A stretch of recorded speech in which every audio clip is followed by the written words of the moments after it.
गरेका थियौँ। सो हिजो चाहिँ हामीले कुरोहरू गरेका थियौँ, त्यो कुराहरू चाहिँ आज हामी गर्छौँ यो च्याप्टरमा। रिकॉर्ड स्पीकर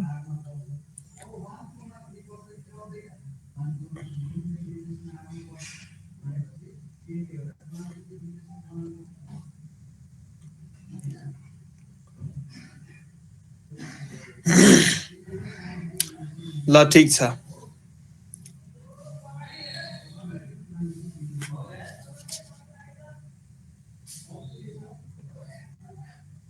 ल यसमा चाहिँ त्यस्तो खासै हातिनु पर्दैन। स्वागत छ सबैजनालाई हाम्रो आइओई इन्ट्रान्स प्रिपरेसनको क्लासेसमा। यो चाहिँ हाम्रो लेक्चर नम्बर 3 हो। अब हेर्नुहोस्, योभन्दा अगाडि मैले दुईटा भिडियो गरेको छु, लेक्चर नम्बर 1 र लेक्चर नम्बर 2।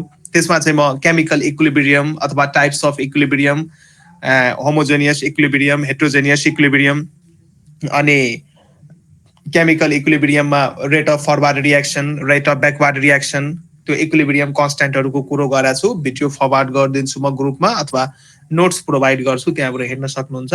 अथवा धेरै गाह्रोहरू छ भने पर्सनली एउटा क्लास लिएर फेरि म रिभाइज गराइदिन्छु। आज चाहिँ हामी नयाँ कुराहरू चाहिँ पढ्दै जान्छौँ। सो सबैजना नोट चाहिँ बनाउँदै जानु आफ्नो। कतिजना हुनुहुन्छ आज? 1 2 3 4 5 6 7 8 9 10 11। यहाँबाट 2 जना म आफै हो, 8 जना हुनुहुन्छ, 9 जना हुनुहुन्छ आज। ल ठीक छ, सबैजना नोट चाहिँ बनाउनुहोस्, सबैजना नोट चाहिँ बनाउँदै जानुहोस्। ल आज चाहिँ हामी relation between K P and K C निकाल्छौँ। केपी र केसी को रिलेसन। हिजो मैले कुरा गरेको थिएँ, केपी इक्वल्स टु केसी अनि आरटी को पावर डेल्टा एनजी। यही रिलेसन आज चाहिँ हामी निकाल्छौँ। Relation between K P and K C for a gaseous reaction. For a gaseous reaction. Gaseous रिएक्सनमा यिनीहरूको रिलेसन हामी पढ्छौँ। सो मानौँ एउटा मैले कुनै हाइपोथेटिकल रिएक्सन मैले माने, एउटा हाइपोथेटिकल मैले रिएक्सन माने, सानो ए ठुलो ए र ग्यासियस मिडियममा छ। त्यही अनुसार सानो बी ठुलो बी ग्यासियस मिडियममा छ र यो एउटा रिभर्सिबल रिएक्सन हो। सानो सी ठुलो सी, सानो डी ठुलो डी ग्यासियस मिडियममा, यो पनि ग्यासियस मिडियम। सो अब यो रिएक्सनको लागि यदि केसी इक्विलिब्रियम कन्स्ट्यान्ट, हिजो मैले कुरा गरेको थिएँ, यो इक्विलिब्रियम कन्स्ट्यान्ट केइक्यू जुन छ यो दुईटा टाइपको हुन्छ। यो इक्विलिब्रियम कन्स्ट्यान्ट केइक्यू जुन छ यो दुईटा टाइपको हुन्छ। एउटा हुन्छ केसी, अर्को हुन्छ केपी। सो केसी पनि इक्विलिब्रियम कन्स्ट्यान्ट हो, केसी पनि इक्विलिब्रियम कन्स्ट्यान्ट हो जब चाहिँ हामी कन्सन्ट्रेसनलाई एक्टिभ मासलाई अथवा यो केसी इक्विलिब्रियम कन्स्ट्यान्ट लेख्ने बेला हामी एक्टिभ मासलाई मोलर कन्सन्ट्रेसनमा रिप्रेजेन्ट गर्छौँ। यसमा चाहिँ हामी एक्टिभ मासलाई मोलर कन्सन्ट्रेसनमा, यदि रिएक्टेन्ट अथवा इन्भल्भ स्पेसिसको कन्सन्ट्रेसनलाई हामी मोलर कन्सन्ट्रेसनमा मोल्स पर लिटरमा यदि रिप्रेजेन्ट गर्छौँ भने त्यति बेला चाहिँ हामी केसी युज गर्छौँ। र यो केसी चाहिँ हामी ग्यासियस रिएक्सन अथवा सोलुसन फेजमा अकर हुने रिएक्सनहरूको लागि भ्यालिड हुन्छ। त्यही अनुसार केपी यदि लेख्नु पर्यो भने यो हामी ग्यासियस रिएक्सन्सको लागि मात्रै लेख्छौँ र केपी लेख्ने बेला हामी इन्भल्भड स्पेसिसहरूको पार्शियल प्रेसर लिन्छौँ। यो कुरा मैले हिजो गरेको थिएँ। अब यो रिएक्सनको लागि म केसी लेख्दैछु। सपोज केसी र केपी को बिचमा रिलेसन म निकालिरहेको छु र यो ग्यासियस रिएक्सन भइसकेपछि यसको लागि केसी पनि भ्यालिड छ र केपी पनि भ्यालिड छ। सो यो रिएक्सनको लागि सुरुमा यदि मैले केसी लेख्ने हो भने पहिला के लेख्नु पर्यो त? यो पहिला प्रोडक्टको एक्टिभ मास लेख्नु पर्यो अनि त्यसको स्टोइचियोमेट्रिक कोएफिसिएन्टको power. So active mass of C, यसको पावर चाहिँ सानो C, active mass of D अनि यसको पावर चाहिँ स्टोइचियोमेट्रिक कोएफिसिएन्ट दैट इज सानो डी। अब प्रोडक्ट को माथि लेख्ने, अब रिएक्टेन्ट को तल लेख्ने। So active mass of A अनि यसको माथि पनि पावर ए अनि एक्टिभ मास अफ बी अनि यसको माथि पनि पावर बी। सो यो चाहिँ मैले के को एक्सप्रेसन लेखेँ त? यो चाहिँ मैले केसी को एक्सप्रेसन लेखेँ in terms of molar concentration. अब चाहिँ म केपी को एक्सप्रेसन लेख्छु। यही काम हो, बस कन्सन्ट्रेसनको ठाउँमा पार्शियल प्रेसर लिनु पर्यो। So partial pressure of C अनि पावर पनि C into partial pressure of D power पनि D divide by partial pressure of A power पनि A into partial pressure of B power पनि बी। सो यो मैले लेखेको बुझ्नुभयो कि बुझ्नु भएन कि केही नबुझेको कोही छ यहाँ? अनिश जी भण्डारी बाहेक। अब उहाँको हिजोको क्लास मिस भएको छ, उहाँ यदि बुझ्नु भएन भने ठिकै छ, उहाँलाई म फेरि बुझाउँछु। अरू कसैले नबुझेको छ यहाँ केही यो एक्सप्रेसन म लेख्दा? सर मैले भर्खर क्लास जोइन गरेको, हल्का माथिको देखाइदिनु न के मिस भयो हल्का भनिदिनु न। केही लेखेकै छैन बाबु, भर्खर स्टार्ट हुँदैछ। हामी केपी र केसी को बीचमा रिलेसन निकाल्दैछौँ। भर्खर क्लास स्टार्ट भयो, 8 बजे नै स्टार्ट भयो क्लास। हामी केपी एन्ड केसी को रिलेसन निकाल्दैछौँ। एउटा मैले रियाक्सन माने hypothetical reaction A plus B gives C plus D, एउटा रिभर्सिबल रियाक्सन हो। अब चाहिँ केपी र केसी को म रिलेसन निकाल्दैछु र यो ग्यासियस रियाक्सन भइसकेपछि ग्यासियस रियाक्सनको लागि केसी पनि भ्यालिड छ, केपी पनि भ्यालिड छ। यो कुराहरू मैले हिजो गरेँ हैन? अब म रिलेसन निकाल्दैछु। सो यो दुईटाको एक्सप्रेसन मैले लेखेँ, केसी र केपी को एक्सप्रेसन लेखेँ। ठीक छ, यति काम गरेँ। अब ideal gas equation from ideal gas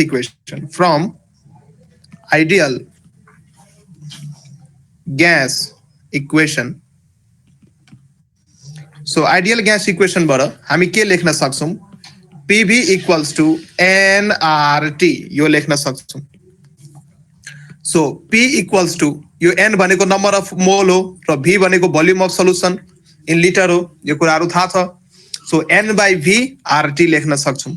RT भनेको ग्यास कन्स्टेन्ट, यसको भ्याल्यु हुन्छ 0.00821 मोल पर लिटर। के हुन्छ यसको युनिट? लिटर एटीएम पर मोल पर केल्भिन हैन त? सो आर चाहिँ ग्यास कन्स्टेन्ट हो। सो यहाँ पी इक्वल्स टु हामी लेख्न सक्छौँ। अब एन बाई भी भनेको के हो त? यो कन्सन्ट्रेसन टर्म हो। सो एन बाई भी भनेको कन्सन्ट्रेसन इन्टु आरटी यहाँ लेख्न सक्छौँ। सो यो रिलेसन युज गरेर एन बाई भी भनेको मोलारिटी अथवा त्यो कन्सन्ट्रेसन टर्म भनेर मैले सी लेखेँ। Number of moles per unit volume, N by V भनेको एक्टिभ मास अथवा कन्सन्ट्रेसन, हिजो मैले लेखाएको थिएँ एक्टिभ मास अथवा कन्सन्ट्रेसन। यो चाहिँ पार्शियल प्रेसरको फर्ममा यसलाई अब हामी कन्भर्ट युज गर्न सक्छौँ। अब यो रिलेसन युज गरेर यदि पार्शियल प्रेसर अफ ए लेख्नु छ भने पहिला के लेख्नु पर्यो? एक्टिभ मास अफ ए लेख्नु पर्यो। यो C stands for active mass है। एन बाई भी मैले फर्म लेखाएको थिएँ। एक्टिभ मासको 3-4 वटा नाम मैले हिजो भनेको थिएँ, याद छ?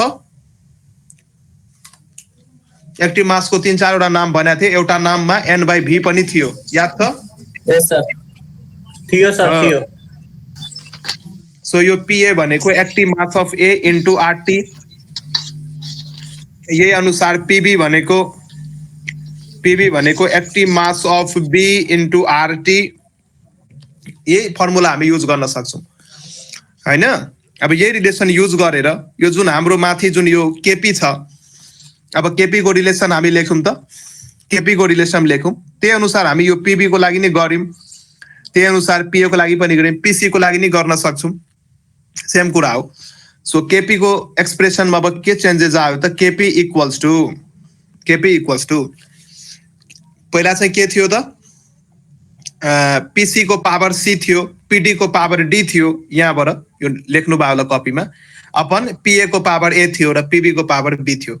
अब यसलाई नै यो फर्मुला युज गरेर सो पीसी को ठाउँमा हामी के लेख्न सक्छौँ? सी को कन्सन्ट्रेसन को पावर सी को कन्सन्ट्रेसन को पावर सी इन्टु आरटी को पावर पनि सी हो कि होइन?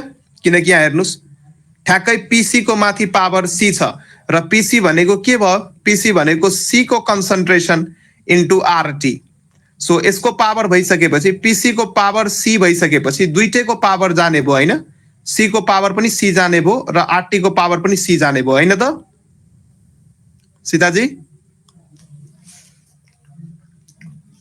हेलो हजुर सर, हजुर सर। यो लाइन बुझ्नुभयो म के गरेँ यहाँ? हजुर, त्यही अनुसार हामी पीडी लाई पनि चेन्ज गर्न सक्छौँ। सो पीडी भनेको डी को एक्टिभ मास, यसको पावर पनि डी, अनि त्यही अनुसार आरटी को पावर पनि डी। सो यो मैले माथि लेखिसकेँ। अब तल सेम ए को पावर ए अनि आरटी को पावर फेरि यहाँ ए। अब बी को लागि लेख्नु पर्यो एक्टिभ मास अफ बी को पावर बी इन्टु आरटी को पावर बी यसरी चाहिँ हामी लेख्छौँ सो अब यति टर्म हेर्नुस् त यो पुरै टर्ममा यो जुन टर्म छ यति टर्म अब म मिलाएर यहाँ लेख्छु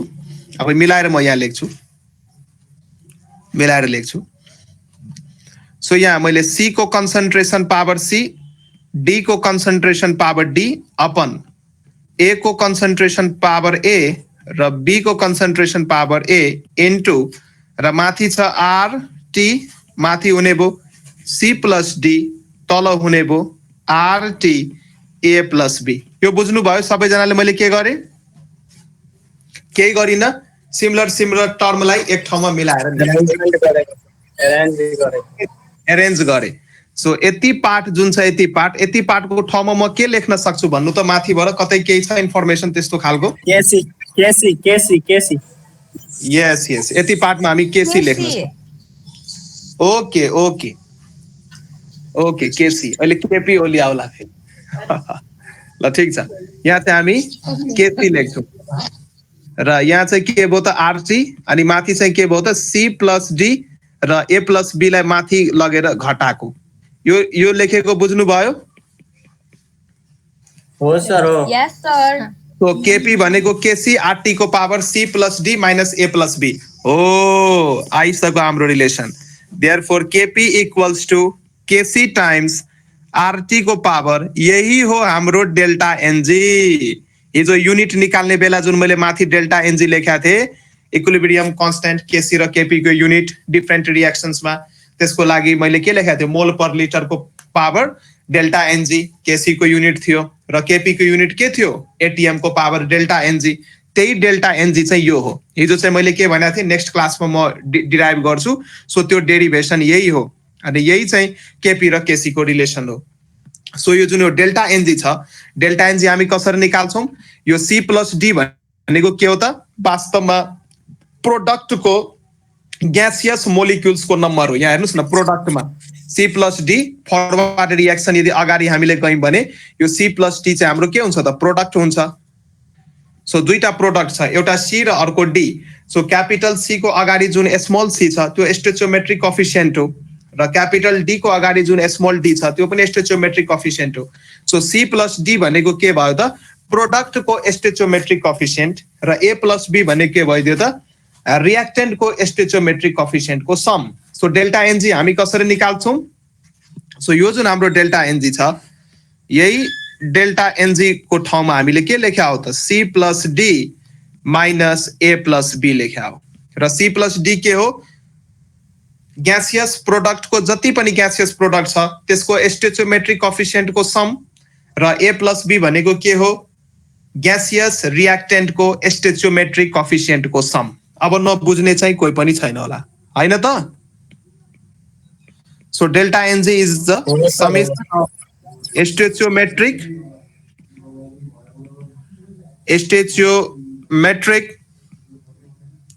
कोएफिसिएन्ट अफ ग्यासियस प्रोडक्ट यो निकाल केपी र केसी यदि डिफाइन्ड भइरहेछ भने त्यो रिएक्टेन्टमा ग्यासियस प्रोडक्टहरु हुनै पर्यो ग्यासियस प्रोडक्टकै लिने अरूको लिनु परेन यदि कोही सोलिड अथवा लिक्विड अवस्थामा छ भने त्यसको नलिने मात्रै ग्यासियस अवस्थामा जुन इन्भल्भड स्पेसिस छ त्यसको मात्रै लिनु पर्यो minus summation of stoichiometric coefficient of gaseous reactant gaseous reactant यति नोट चाहिँ बनाउँदै जानुस् सो यदि यो डेल्टा एनजी निकाल्न गाह्रो भइरहेछ भने एक दुईवटा इक्जाम्पल बुझ्न सक्छौ जस्तै अहिले कार्बन सोलिडसँग के गरे त अक्सिजनको हाफ मोललाई रिएक्सन गराए ग्यासियस स्टेटमा सो प्रोडक्ट हाम्रो बन्छ कार्बन मोनोक्साइड ग्यासियस स्टेटमा सो यो केसमा यदि डेल्टा एनजी निकाल्नु पर्यो भने सबै ग्यासियस प्रोडक्ट हो सबै ग्यासियस हैन एउटा सोलिड पनि हो यो सोलिड हो सो यसको लिनु भएन कार्बन मोनोक्साइड को अगाडि केही छैन भने 1 सो यो 1 माइनस र अक्सिजन पनि ग्यासियस छ यसको भयो हाफ सो 1 माइनस हाफ भनेको के भयो त 1/2 सो यो रियाक्सनमा डेल्टा एनजी कति आयो त 1/2 आयो ठीक छ यो रियाक्सनमा डेल्टा एनजी आयो 1/2 त्यही अनुसार अर्को रियाक्सन हेर्नुस् जस्तै मैले माने नाइट्रोजन जुन ग्यासियस स्टेटमा छ यसमा मैले 3 वटा हाइड्रोजनसँग रियाक्सन गराए यो अमोनिया बनाउने रियाक्सन हो हेबर्स प्रोसेस अनि 2टा अमोनियाको मोलिक्युल बन्यो सो यो रियाक्सनमा मलाई डेल्टा एनजी निकालेर भन्नुस् त कति आउँछ यो रियाक्सनमा डेल्टा एनजी निकालेर भन्नुस् त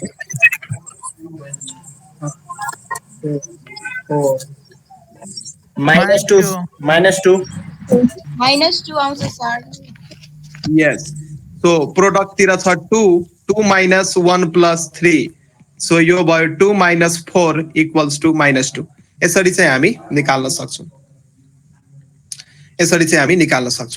ल ठीक छ अब अस्ति त मैले कुराहरु पढाएको थिए अब जुन पढाउने कुराहरु छ यो प्रोपर्टिजहरुको कुराहरु छ मन्जिल अथवा मन्जिल आउनु भएको छैन आज मन्जिल पनि हुनुहुन्थ्यो आज सर ए आउनु भएको छ ल ठीक छ सो केही कुराहरु रिपिट हुन सक्छ तर आतिनु पर्दैन पढ्नुस् है अस्तिको त्यो भिडियोहरु चाहिँ रिकर्डेड थिएन आवाज थिएन त्यसैले पछि अपलोड बनाउनै पर्छ त्यसैले म फेरि आज त्यही कुराहरु गर्छु अथवा यो इक्विलिब्रियम कन्स्टेन्ट जुन छ केइक्यू त्यसको प्रोपर्टिजहरुको कुरा गर्छु यो मैले अस्ति पनि गरेको थिए आज पनि गर्छु सो धेरै स्टुडेन्टको अस्ति छुट्या थियो सो आज चाहिँ नोट बनाउनुस् सबैजना सो लेख्नुस् क्यारेक्टरिस्टिक्स अथवा प्रोपर्टिज अफ इक्विलिब्रियम कन्स्टेन्ट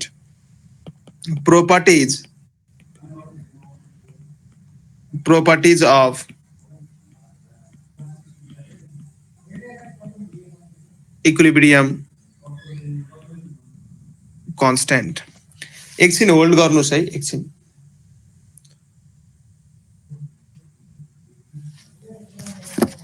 एकछिन वेट गर्नुस्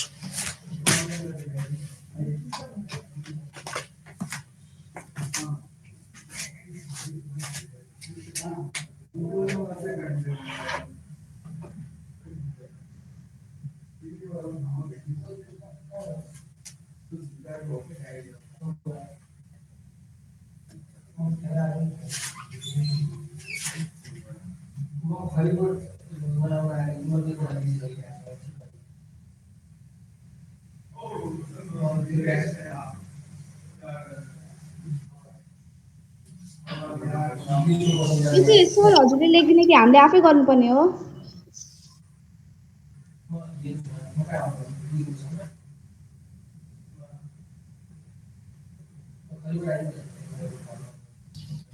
सरले लेखिदिनुहुन्छ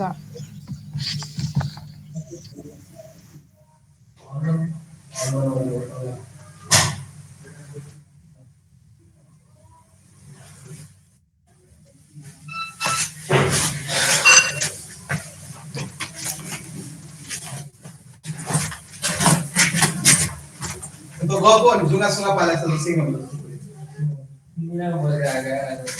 ठीक है तो गएको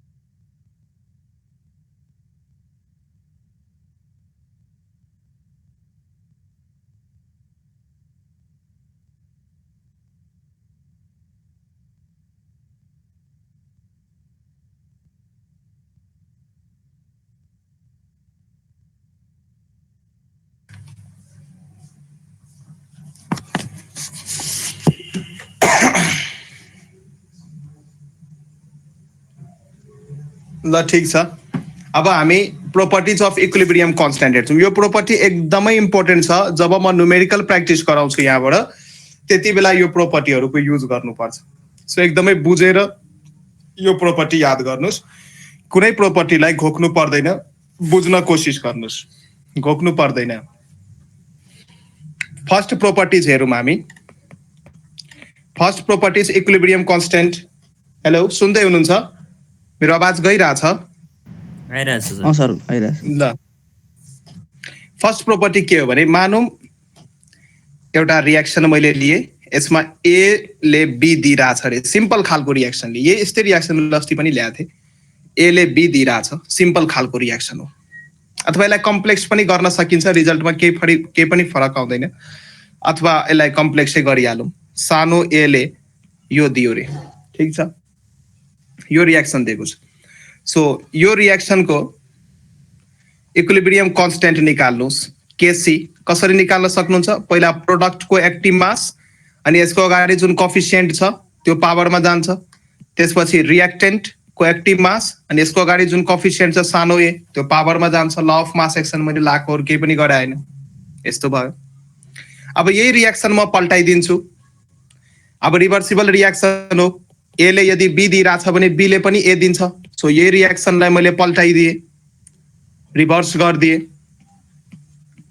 अब रिभर्स गरिदिसकेपछि मानौँ यो केसमा जुन इक्विलिब्रियम कन्स्टेन्ट छ मैले त्यसलाई केसी ड्यास मानिहालेँ अर्को अथवा के1 के2 मान्न सक्नुहुन्छ केही फरक पर्दैन सो केसी ड्यास लेख्नुहोस् अब यो भयो के रियाक्टेन्ट जुन लेफ्ट ह्यान्ड साइडमा छ त्यसलाई रियाक्टेन्ट मान्नुहोस् र यो केसमा यो चाहिँ के भयो प्रोडक्ट भयो सो इक्विलिब्रियम कन्स्टेन्ट लेख्ने बेलामा चाहिँ पहिला हामी प्रोडक्ट लिन्छौँ प्रोडक्ट चाहिँ के छ यहाँ ए को एक्टिभ मास अनि अगाडि जुन स्टोइचियोमेट्रिक कोफिसिएन्ट छ त्यो पावरमा जान्छ बी को एक्टिभ मास र बी चाहिँ गयो सानो बी चाहिँ पावरमा गयो अब हेर्नुस् त केसी र केसी ड्यासको रिलेसन के छ दुईटै एक अर्काको रेसिप्रोकल छ दुईटै एक अर्काको रेसिप्रोकल छ दुईटै एक अर्काको रेसिप्रोकल छ सो यहाँ हामी भन्न सक्छौँ केसी जुन छ सो 1 / केसी ड्यास छ हो कि होइन कन्फर्म गर्नुहोस् त यो कुरो रेसिप्रोकल छ कि छैन दुईटै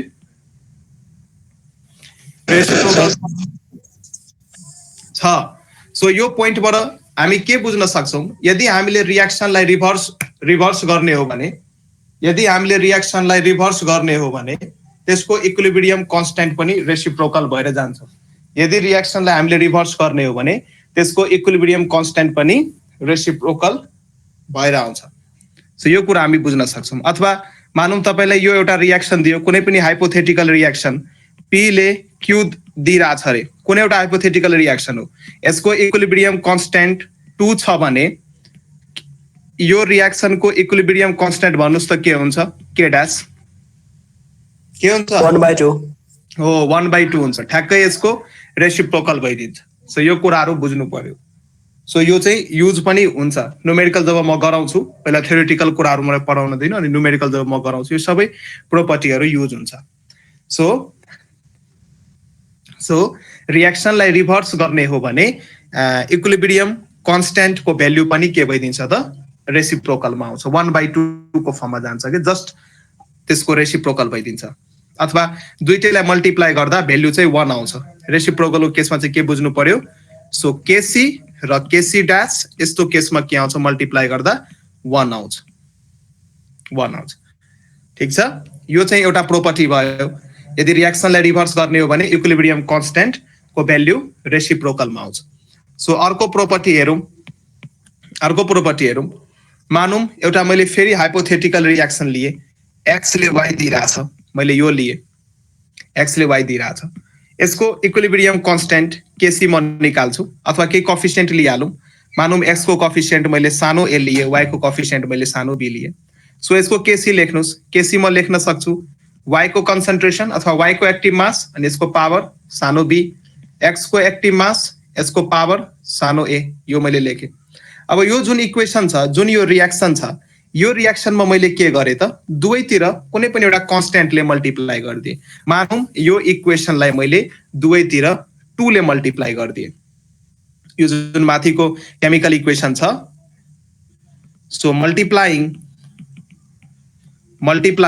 above chemical equation by 2 so 2 ले हामीले मल्टिप्लाई गर्दैछौँ सो 2 ले मल्टिप्लाई गर्दा के भयो त 2ax भयो र यो के भयो 2by भयो अब यो अगाडिको स्टोइचियोमेट्रिक कोफिसिएन्ट हो यो 2a र 2b चाहिँ स्टोइचियोमेट्रिक कोफिसिएन्ट हो अब यो रियाक्सनको इक्विलिब्रियम कन्स्टेन्ट मैले केसी ड्यास माने कसरी लेख्छौँ हामी y को कन्सन्ट्रेसन मोलार कन्सन्ट्रेसन अथवा एक्टिभ मास अनि यसको पावर हुन्छ स्टोइचियोमेट्रिक कोफिसिएन्ट त्यसपछि x को एक्टिभ मास र यसको पावर हुन्छ यसको स्टोइचियोमेट्रिक कोएफिसिएन्ट 2a।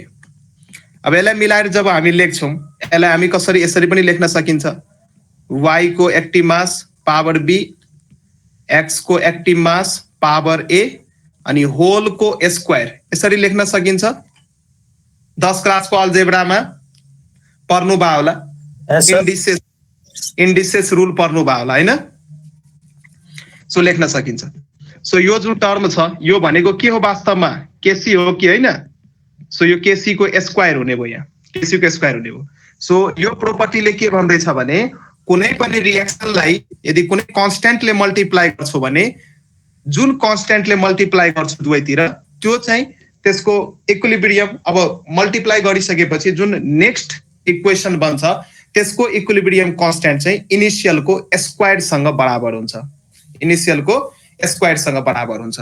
जस्तै अब यो पोइन्ट मलाई बुझाउनको लागि यो केसी ड्याश यो पोइन्ट कति जनाले बुझ्नु भयो? अब म एउटा इक्वेसन दिन्छु। जस्तै यहाँ हेर्नुस् यो एउटा मैले रिएक्सन लिए, मानौं a + b मिलेर c + d दिइराछ र यो रिएक्सनको इक्विलिब्रियम कन्स्टेन्ट केसी दियो, मानौं 2 दियो रे। एउटा एक्जाम्पल बताइरहेको छु, मानौं यसको इक्विलिब्रियम कन्स्टेन्ट केसी 2 दियो। अब तपाईले अर्को रिएक्सन दियो यहाँ 3a + 3b 3c + 3d। अब यसको मलाई इक्विलिब्रियम कन्स्टेन्ट केसी ड्याश भन्नु त कति हुन्छ? 8। सो 2 पहिला थियो, सो 3 ले मल्टिप्लाई गरेका छौं, यसको माथि लगाइदिनु। सो 2 को पावर 3 भनेको 8। मैले डिस्कस गरेको प्रोपर्टी यो थियो, ठीक छ? सो जुन कन्स्टेन्ट टर्मले अगाडि मल्टिप्लाई गर्दै हुनुहुन्छ त्यही चाहिँ पावरमा जानु पर्यो। यदि यही इक्वेसनमा मैले यहाँ 1/2a गरेको भए 1/2b गरेको भए 1/2c र 1/2d गरेको भए अब मलाई त केसी डबल ड्याश कति हुन्छ भन त? अथवा यो रिएक्सनको लागि इक्विलिब्रियम कन्स्टेन्ट कति हुन्छ? सुरुमा दिएको रिएक्सन यो हो, √2 हुन्छ। √2 हुन्छ। सो सुरुको कति छ 2 मल्टिप्लाई गरेका छौं हामी 1/2 ले, सो 1/2 माथि पावरमा जान्छ। सो 2 को पावर 1/2 भनेको √2 हुन्छ। कहिलेकाहीँ अब्जेक्टिभमा यस्तो क्वेसन सोधिरहेछ, प्राय आईओई को अब्जेक्टिभमा यहीँबाट सोधिरहेको हुन्छ बाबु, धेरै डेप्थै जाँदैन, तर म अलिक डेप्थमा पढाउँछु, टेन्सन नलिऊ। सो यस्तो खालको प्रोपर्टीहरू इम्पोर्टेन्ट हुन्छ, यस्तो खालको प्रोपर्टीहरू इम्पोर्टेन्ट हुन्छ। याद गर्न म भन्दिनँ, अथवा केही बिर्सियो भने डिराइभ गर्न सक्छु जसरी म डिराइभ गरिरहेको छु, कन्फ्युजन चाहिँ हुँदैन। सो बेसिक्स स्टेप्सहरू क्लियर भइसकेपछि यस्तो कुराहरू घोक्नु पनि पर्दैन, एक्जाममा धेरै प्रेसर पनि हुँदैन, ठीक छ? अब अर्को प्रोपर्टी हामी हेरौँ, थर्ड प्रोपर्टी हेरौँ। यदि कुनै पनि दुईटा रिएक्सनलाई जब हामी एड गर्छौं, छुट्टा छुट्टै रिएक्सन छुट्टा छुट्टै त्यसको इक्विभ्यालेन्ट अथवा इक्विलिब्रियम कन्स्टेन्ट दिएको छ, दुईटा रिएक्सन त्यसको इक्विलिब्रियम कन्स्टेन्ट छुट्टा छुट्टै यदि दिएको छ भने त्यो दुईटै रिएक्सनलाई एड गरेर यदि हामी थर्ड रिएक्सन बनाइरहेछौँ भने थर्ड रिएक्सनको इक्विलिब्रियम कन्स्टेन्ट दुईटै रिएक्सनको इक्विलिब्रियम कन्स्टेन्टको प्रोडक्टसँग इक्वल हुन्छ। जस्तै एउटा मैले रिएक्सन माने a + b र रिभर्सिबल रिएक्सन हो यो सबै, यसले दिइरहेछ +c + d दिइरहेछ। सो यो रिएक्सनको लागि इक्विलिब्रियम कन्स्टेन्ट मैले kc1 माने, सिम्पलको लागि तपाई k1 k2 k3 नि मान्न सक्नुहुन्छ। म कन्सन्ट्रेसन अथवा एक्टिभ मास मोलर कन्सन्ट्रेसनको फर्ममा लेखेको भएर म kc मान्छु। सो kc1 माने, सो कति लेख्न सकिन्छ kc1 लेख्न सकिन्छ, सबैको स्टोइचियोमेट्रिक कोएफिसिएन्ट 1 छ यहाँ। सो म लेख्न सक्छु c को एक्टिभ मास d को एक्टिभ मास अपन a को एक्टिभ मास र b को एक्टिभ मास। स्टोइचियोमेट्रिक कोएफिसिएन्ट सबैको 1 छ, पावरमा 1 लगाउनुस् नलगाउनुस् केही फरक पर्दैन। यो चाहिँ एउटा रिएक्सन थियो। अर्को रिएक्सन मैले माने x + y ले, अथवा x + y हैन, x ले y दिइरहेछ, सिम्पल गरिदिन, धेरै कम्प्लेक्स नगरौँ, कुराहरू उही नै हो। मानौं अर्को मैले रिएक्सन माने x ले y दिइरहेछ। सो यो रिएक्सनको इक्विलिब्रियम कन्स्टेन्ट मैले kc2 माने, के लेख्छौँ हामी मोलर कन्सन्ट्रेसनको फर्ममा active mass of y upon active mass of s। अब म के गर्छु, यो दुईटै रिएक्सनलाई मैले एड गरे, यो दुईटै रिएक्सनलाई मैले जोडे। अब जोडिसकेपछि अर्को टाइपको थर्ड रिएक्सन के बन्छ हाम्रो A प्लस थर्ड रिएक्सन हाम्रो बन्छ A plus B third reaction अब एड गरेपछि हाम्रो बन्छ A plus B plus X र यसले के दिन्छ त यसले दिन्छ C plus D plus Y। अब यो जुन रिएक्सन छ यसको इक्विलिब्रियम कन्स्टेन्ट म KC3 माने एड गरिसकेपछि KC3 अब यो कसरी निकाल्ने हो प्रोडक्ट को molar concentration active mass of C active mass of D active mass of Y upon active mass of A active mass of B अनि एक्टिभ मास अफ X। अब यसलाई दुईटा पार्टमा ब्रेक गर्नुस् यतिको ठाउँमा CD र AB को टर्ममा म के लेख्न सक्छु KC1 लेख्न सक्छु कि सक्दिन हो सर हो र Y अपन X को ठाउँमा म KC2 लेख्न सक्छु Yes, sir. र KC3 भनेको हाम्रो थर्ड रिएक्सन एड गरेर आको रिएक्सन को इक्विलिब्रियम कांस्टेंट हो। So KC3 equals to KC1 into KC2 अथवा सिम्पली K3 इक्वल्स टू हामी बुझ्न सक्छौं K1 इन्टु K2। सो एउटा रिएक्सन को इक्विलिब्रियम कांस्टेंट मानौं K1 दिएको छ अर्को रिएक्सन को इक्विलिब्रियम कांस्टेंट K2 दिएको छ यो दुईटै रिएक्सनलाई एड गरेर जुन हाम्रो थर्ड रिएक्सन बन्छ थर्ड रिएक्सन को इक्विलिब्रियम कांस्टेंट मानौं K3 यो K3 को भ्यालु हुन्छ K1 इन्टु K2 दुईटै रिएक्सन को इक्विलिब्रियम कांस्टेंट को भ्यालुलाई मल्टिप्लाई गरेर हामी थर्ड रिएक्सन को भ्यालु झिक्छौं। बुझ्नु भयो हो यो प्रोपर्टीहरु हामी युज गर्छौं। सो यो इक्विलिब्रियम कांस्टेंट को प्रोपर्टीजहरु थियो जुन चाहिँ हाम्रो न्यूमेरिकल गर्ने बेला युज हुन्छ। अब effect of temperature on K equivalent हिजो मैले बताएको थिए यो K इक्विभ्यालेन्ट जुन छ यो टेम्परेचरमा डिपेन्ड गर्छ K इक्विभ्यालेन्ट टेम्परेचरमा डिपेन्ड गर्छ र कुन कुन कुरोमा डिपेन्ड गर्दैन त्यो पनि मैले लेखाएको थिए हिजो भन्नु त कुन कुन कुरोमा डिपेन्ड गर्दैन क्याटालिस्ट इनर्ट ग्यासियस अनि एउटा मोलर कन्सन्ट्रेसन हो कन्सन्ट्रेसन अथवा प्रेजेन्स अफ क्याटालिस्ट अनि इनर्ट ग्यासेसहरुको प्रेजेन्समा यो मतलब डिपेन्ड गर्दैन टेम्परेचरमा मात्रै डिपेन्ड गर्छ हैन हो। अब चाहिँ हामी K equivalent that is equilibrium constant र टेम्परेचर को बीचमा रिलेसन पढ्छौं। सो यो के डिटेलमा पढ्नुहुन्छ कि सर्टमा पढ्नुहुन्छ भन्नुस् त म त्यही अनुसार पढाउँछु यो रिलेसन र ठिकै छ म ठिकको पढाउँछु डिटेलमा पढ्नु ल यहाँ हेर्नुस् effect of temperature on K equilibrium effect of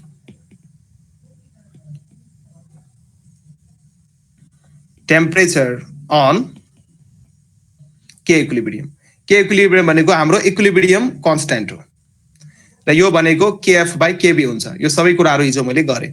अब हेर्नुस् क्लास अब पहिलाको क्लासेसहरुमा अब 12 को एक्जाम दिएर बस्नु भएको छ केमिकल काइनेटिक्स पढ्नु भयो होला। केमिकल काइनेटिक्समा एउटा आर्यनियस इक्वेसन छ र आर्यनियस नामको साइन्टिस्टले त्यो इक्वेसन दिनु भएको थियो र आर्यनियस इक्वेसनबाट चाहिँ हामी रेट कांस्टेंट K को भ्यालु निकाल्छौं। So Arrhenius equation so using Arrhenius यो केमिकल काइनेटिक्स च्याप्टर को इक्वेसन थाहा छैन भने एज इट इज लेख्नुस्। आर्यनियस इक्वेसनले के भन्छ भने रेट कांस्टेंट जुन छ कुनै पनि रिएक्सन को रेट कांस्टेंट K जुन छ कुनै पनि रिएक्सन को रेट कांस्टेंट K त्यसको भ्यालु हुन्छ A e को power minus EA by RT यो फर्मुला हो यो आरएनएस इक्वेसन हो K equals to A e को power minus EA by RT र यो इक्वेसनमा प्रयोग भएको अथवा युज्ड भएको जुन टर्महरु छ त्यसको मिनिङ भयो A भनेको जुन छ A यसलाई हामी फ्रिक्वेन्सी फ्याक्टर अथवा आरएनएस कांस्टेंट भन्छौं।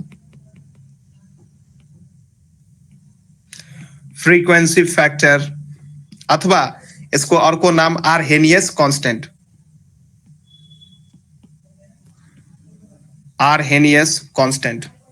त्यही अनुसार EA जुन छ EA को नाम हुन्छ activation energy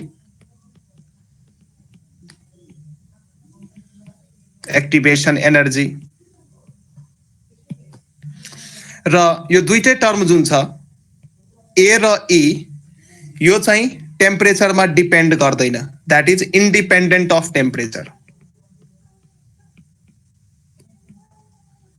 independent of temperature. यो फ्रिक्वेन्सी फ्याक्टर र एक्टिभेसन एनर्जी टेम्परेचरमा डिपेन्ड गर्दैन। र यो इक्वेसनमा जुन टी छ यो चाहिँ टेम्परेचर हो केल्भिन स्केलमा। यो टी भनेको temperature in Calvin, temperature in Calvin, temperature in Calvin. त्यही अनुसार आर भनेको युनिभर्सल ग्यास कन्स्टेन्ट, सबैलाई थाहा छ। आर भनेको युनिभर्सल ग्यास कन्स्टेन्ट, आर भनेको युनिभर्सल ग्यास कन्स्टेन्ट। सो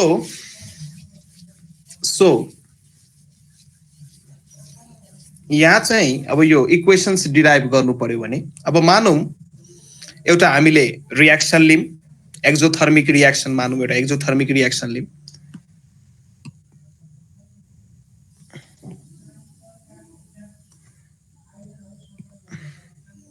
यतापट्टि मैले एनर्जी रिएक्टेन्टको पोटेन्शियल एनर्जीलाई प्लट गरेँ र यतापट्टि मैले टाइमलाई अथवा प्रोग्रेस अफ रियाक्सन, रियाक्सन कसरी प्रोग्रेस भइरहेछ, सो प्रोग्रेस अफ रियाक्सनलाई यतापट्टि प्लट गरेँ र वाइ एक्सिसतिर रिएक्टेन्ट मोलिक्युलको पोटेन्शियल एनर्जी।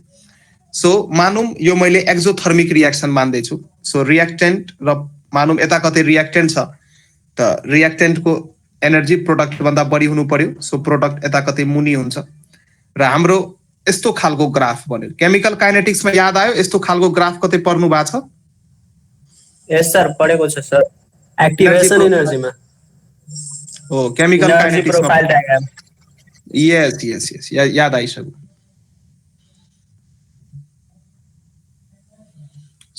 सो यस्तो खालको यो चाहिँ हाम्रो भयो रिएक्टेन्ट र यता हाम्रो बन्यो प्रोडक्ट।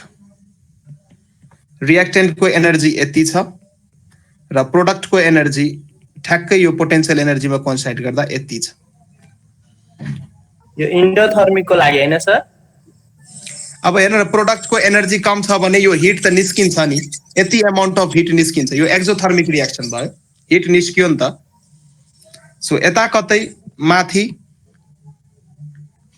यो जुन पोइन्ट हो यो चाहिँ हाम्रो ट्रान्जिसन स्टेट हो, यो चाहिँ ट्रान्जिसन स्टेट हो। यो पोइन्ट चाहिँ ट्रान्जिसन स्टेट, ट्रान्जिसन स्टेट। यही पोइन्टमा एक्टिभेटेड कम्प्लेक्स बन्छ। केमिकल काइनेटिक्स याद छ भने ठिकै छ, छैन भने जब म त्यो च्याप्टर पढाउँछु यो कुराहरू डिटेलमा पढाउँछु, अहिले आतिनु पर्दैन, नबुझे नि केही छैन। सो यो रिएक्टेन्टको एनर्जी बढी छ, प्रोडक्टको एनर्जी कम छ। सो रिएक्टेन्टको एनर्जीबाट यदि प्रोडक्टको एनर्जी घटाउने हो भने सो यति पार्ट जुन आउँछ, यति पार्ट जुन आउँछ यो हुन्छ डेल्टा एचआर अथवा enthalpy of the reaction, change in enthalpy, delta HR. यो भनेको delta HR change in enthalpy of the reaction. Delta HR भनेको रिएक्टेन्टको एनर्जी बढी छ, प्रोडक्टको एनर्जी कम छ। सो रिएक्टेन्टको एनर्जीबाट प्रोडक्टको एनर्जी मैले घटाएँ भने केही सर्टेन अमाउन्ट अफ एनर्जी निस्किन्छ, त्यसलाई हामी डेल्टा एचआर भन्छौँ। अब हेर्नु, यो रिएक्टेन्ट हाम्रो प्रोडक्टमा कन्भर्ट भइरहेछ। सो रिएक्टेन्टबाट प्रोडक्टतिर जाने जुन डिरेक्सन हो त्यसलाई हामी फरवर्ड डिरेक्सन भन्छौँ। सो यो रिएक्टेन्टबाट यो ट्रान्जिसन स्टेटसम्म यति पार्टको जुन एनर्जी छ यसलाई हामी activation energy of forward direction भन्छौँ। Activation energy for forward direction. र यो प्रोडक्टबाट जुन यो ट्रान्जिसन स्टेटसम्म आउने जुन यति पार्ट अफ एनर्जी छ, यति पार्ट अफ एनर्जी, यसलाई हामी एक्टिभेसन एनर्जी फर, यो थ्रेसहोल्ड एनर्जी भयो, यसलाई चाहिँ हामी activation energy for backward direction भन्छौँ। यो त्यति डिटेलमा चाहिँदैन, त्यही पनि। अब हेर्नुहोस्, यो फरवर्ड रिएक्सन र यो ब्याकवर्ड रिएक्सन। सो यो रिएक्सन जुन छ, यो रिएक्सन मैले यहाँ लेखेको छु एक्जोथर्मिक, यो एक्जोथर्मिक रिएक्सन हो।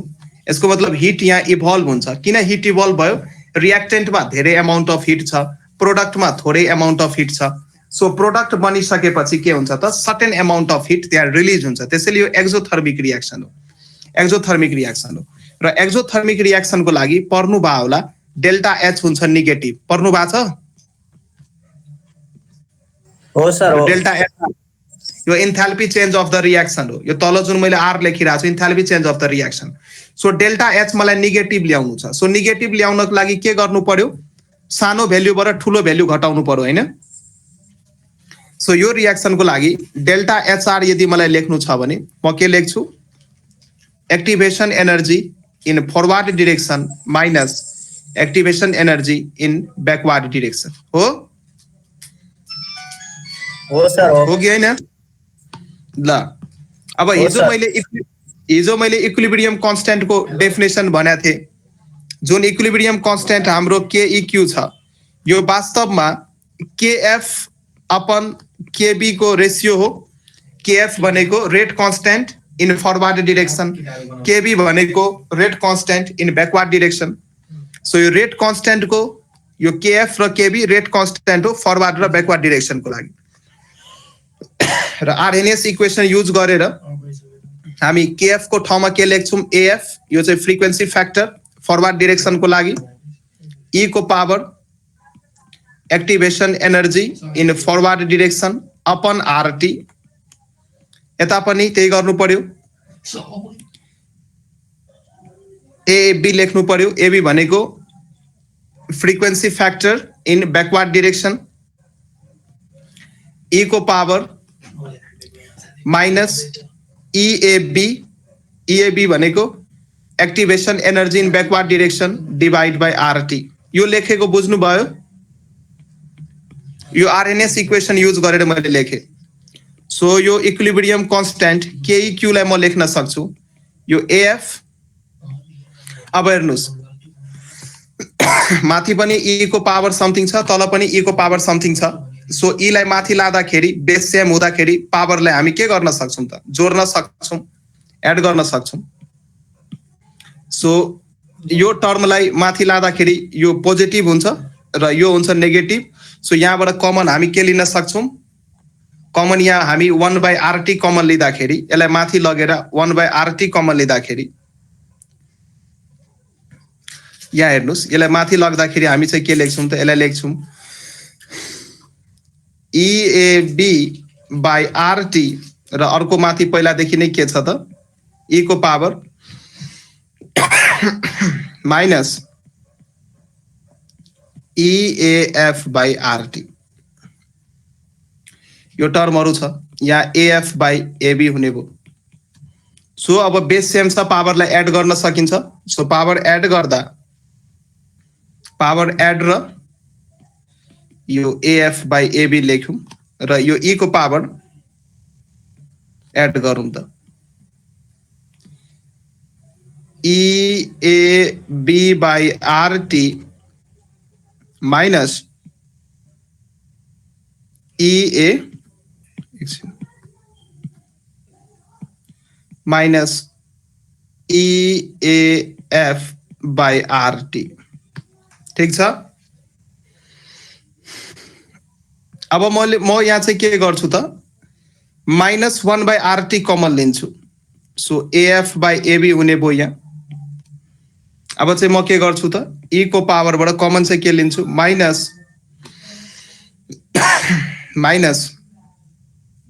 1/RT कमन लिन्छु। सो 1/RT कमन लिइसकेपछि यो हुन्छ EAF माइनस यो हुन्छ EAB। हुन्छ कि हुँदैन? कोही एकजना रिस्पोन्स दिनुस्। हुन्छ सर। हुन्छ। सो यति टर्म जुन छ हाम्रो,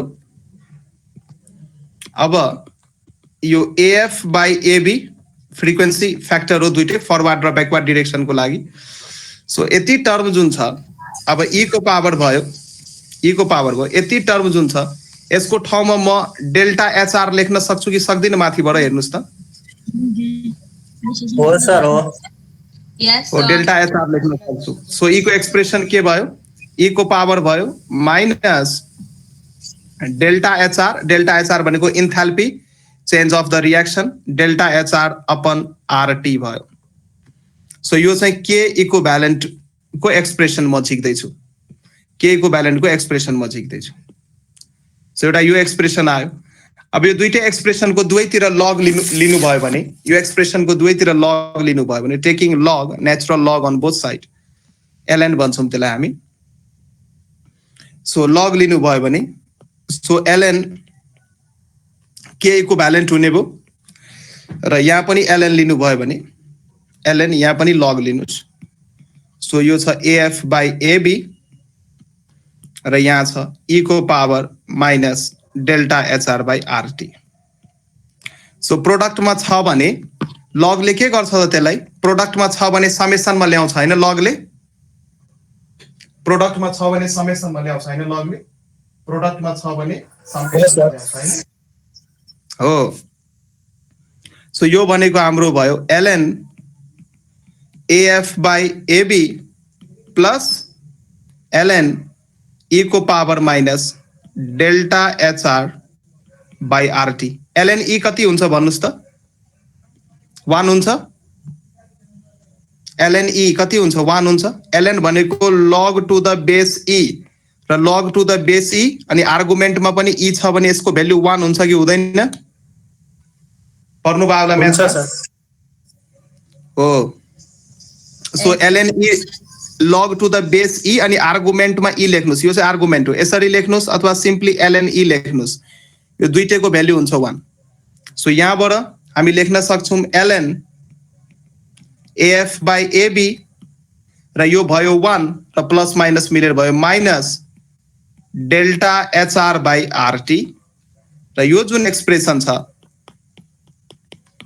यही हो हाम्रो मेन एक्सप्रेसन सो यतापट्टि भयो यो यतापट्टि भयो एलएन के equivalent so this is the main relation यो हो फर्मुला अब हेर्नुस् अब यो रिलेसन सिधै किताबमा लेख्दै हुन्छ विद्यार्थीलाई बुझ्न गाह्रो हुन्छ सो यो चाहिँ रिलेसन बिट्विन के को रिलेसन हो यो के इक्विभ्यालेन्ट इक्विलिब्रियम कन्स्ट्यान्ट र टेम्परेचरको रिलेसन हो यो टेम्परेचरको रिलेसन हो पछि यसलाई म अझै मोडिफाइड गर्छु र एउटा रिलेसन बनेर आउँछ जसलाई हामी भेन थप इक्वेसन भन्छौँ भन थप इक्वेसन यही इक्वेसनबाट त्यो इक्वेसन आउँछ पछि म लेखिदिन्छु अब यो इक्वेसनबाट यहाँ ग्राफ बनाउन जान्नु पर्यो यो चाहिँ मेन इक्वेसन भयो अब यो इक्वेसनबाट ग्राफ बनाउन जानु पर्यो सो यो इक्वेसन हेर्नुस् यसलाई चाहिँ y equals to mx plus c सँग कम्पेरिजन गर्नुस् जहिले पनि कम्पेरिजन गर्नुपर्छ y equals to mx plus c र कन्स्ट्यान्ट टर्ममा यति पार्ट जान्छ कन्स्ट्यान्ट त्यही छ र x जुन छ यो x को ठाउँमा लिने हो 1/t ग्राफ प्लट गर्ने बेला यो x को ठाउँमा लिने हो 1/t यो 1/t आउँछ यहाँबाट माथि केही छैन भने 1 छ यो 1/t आउँछ यहाँबाट र यो जुन m छ m भनेको स्लोप हुन्छ डेल्टा एचआर बाई आर यो चाहिँ स्लोप हुन्छ सो यहाँ स्लोप आइरहेछ नेगेटिभ यहाँ स्लोप आइरहेछ यो कम्पेरिजन गर्दै आइरहेछ नेगेटिभ र यो चाहिँ मेन इक्वेसन भयो हाम्रो अब चाहिँ यहाँ हामी दुईटा ग्राफ प्लट गर्छौं एक्जोथर्मिक र एन्डोथर्मिकको लागि एक्जोथर्मिक र एन्डोथर्मिकको लागि हामी दुईटा यहाँ ग्राफ प्लट गर्छौं एक्जोथर्मिक र एन्डोथर्मिकको लागि सो फर एक्जोथर्मिक रिएक्सन र यहाँबाट एउटा पोइन्ट निस्किन्छ जहाँबाट क्वेसन सोधिन्छ सो फर एक्जोथर्मिक रिएक्सन एक्जोथर्मिकमा के हुन्छ डेल्टा एचआर नेगेटिभ हुन्छ हिट निस्किन्छ सो डेल्टा एचआर नेगेटिभ भयो सो यो डेल्टा यो जुन छ यहाँ हेर्नुस् बुझ्न खोज्नुस् यो डेल्टा एचआर नेगेटिभ हुँदाखेरि यो जुन साइन छ यो साइन भइदिन्छ पोजिटिभ किनकि यो नेगेटिभ त फर्मुलाको भयो र डेल्टा एचआर पनि नेगेटिभ भएर नेगेटिभ पोजिटिभ भइदिन्छ नेगेटिभ पोजिटिभ भइदिन्छ so delta HR negative positive भइदिन्छ सो यहाँ हामी लेख्न सक्छौं अब ग्राफ बनाउनुस् त ग्राफ बनाउनको लागि अब यो रिएक्सनको लागि y एक्सिसमा केलाई प्लट गर्नु पर्यो ln k इक्विभ्यालेन्टलाई प्लट गर्नु पर्यो, माथि मैले लेखेको छु यो y तिर ln k इक्विभ्यालेन्टलाई प्लट गर्नु पर्यो, ठीक छ। र x एक्सिस तिर 1/t लाई प्लट गर्नु पर्यो, 1/t लाई प्लट गर्नु पर्यो। सो प्लट गर्नुस् र यो केसमा जुन स्लोप छ, स्लोप आइराछ पोजिटिभ, किनकि डेल्टा एचआर नेगेटिभ भएर। सो मेन फर्मुलामा पनि यहाँ हेर्नुस्, यो फर्मुलामा मेन फर्मुला पनि नेगेटिभ छ र डेल्टा एचआर पनि नेगेटिभ भयो भने negative negative positive, so slope हुन्छ पोजिटिभ र स्लोप आइराछ हाम्रो कति plus delta HR by R. So यही सबै डाटालाई ग्राफमा प्लट गर्नुस्, म्याथमा पढ्नु भयो होला। मलाई त म्याथ आउँदैन, केही आउँदैन म्याथ मलाई, सो म्याथ सरले पढाउनु भयो होला। अब हेर्नुस् यो ग्राफमा प्लट गर्दाखेरि यो जुन छ सी, यो y equals to mx plus C सँग यो सी भनेको के हो, y इन्टरसेप्ट हो। सो y इन्टरसेप्ट तिर कति राख्नु पर्यो, ln af बाई ab राख्नु पर्यो y इन्टरसेप्ट तिर। र यसको स्लोप कति छ, स्लोप छ हाम्रो यति, यसको स्लोप छ हाम्रो यति र y equals to mx plus C एउटा स्ट्रेट लाइनको ग्राफ हो। सो यसको ग्राफ यस्तो खालको बन्छ, यस्तो खालको। सो मानौँ यतापट्टि जुन छ यो y एक्सिस, यतापट्टि मैले लिए ln k इक्विभ्यालेन्ट र x एक्सिस तिर मैले लिए 1/t, 1/t मैले लिए र यति पार्ट जुन छ, यति पार्ट यो चाहिँ हाम्रो c हो, द्याट इज y इन्टरसेप्ट र यो कति आउँछ ln af बाई ab आउँछ यति पार्ट। र यो ग्राफ जुन छ, यो ग्राफको होरिजेन्टल सँग एंगल छ थीटा र थीटा एउटा एक्युट एंगल हो, त्यसैले यो ग्राफको स्लोप जुन छ, स्लोप हुन्छ पोजिटिभ, स्लोप हुन्छ पोजिटिभ र स्लोप हुन्छ कति plus delta HR by R. बुझ्दै हुनुहुन्छ सुनिल जी? हजुर सर। ल यो चाहिँ यति भयो। अब हेर्नुस् त यो इक्वेसन, अब यो ग्राफले के भन्दैछ, यो x एक्सिस तिर हामी 1/t राखेका छौं, y एक्सिस तिर हामी log अथवा ln k इक्विभ्यालेन्ट राखेका छौं। अब यसले के भन्छ, x एक्सिस तिर हामी बढ्दै गई भने यो ग्राफ पनि बढ्दै जान्छ हैन, हेर्नु बिस्तारै हेर्नु न, x एक्सिस तिर बढ्दै जानुस्, यो ग्राफको हाइट पनि बढ्दै जान्छ अथवा k इक्विभ्यालेन्ट को भ्यालु पनि बढ्दै जान्छ। सो यहाँबाट यो ग्राफबाट हामी के भन्छौं, जब 1/t को भ्यालु बढ्छ, जब 1/t को भ्यालु बढ्छ त्यति बेला k इक्विभ्यालेन्ट को भ्यालु पनि बढ्छ। अथवा यसलाई अझै जेनरलाइज गर्नु, 1/t को भ्यालु बढ्नुको मतलब के हो, t को भ्यालु घट्नु हो हैन।